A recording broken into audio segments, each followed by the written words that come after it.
Shalom, salam sejahtera di dalam kasih Tuhan kita Yesus Kristus. Kembali lagi kita bertemu dengan channel Imanere Ministry. Pada video kali ini, saya akan menyampaikan banyak terima kasih kepada seluruh teman-teman yang telah mendukung sehingga channel ini bisa termonetisasi. Baik dukungan itu secara langsung ataupun tidak langsung.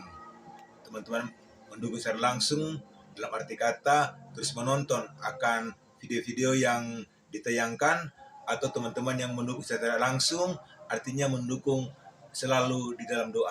Dan saya akui sebagai manusia yang penuh dengan kekurangan dan keterbatasan, saya tidak bisa membalas akan apa yang teman-teman lakukan buat mendukung channel ini.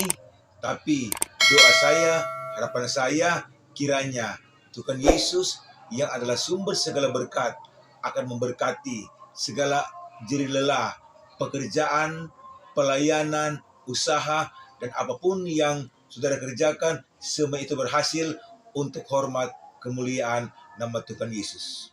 Dan channel ini dibuat bukan untuk kepentingan pribadi saya, tapi saya persembahkan untuk pelayanan pekerjaan Tuhan yang ada di GBI Bukit Taas dan pelayanan Imanere Ministry.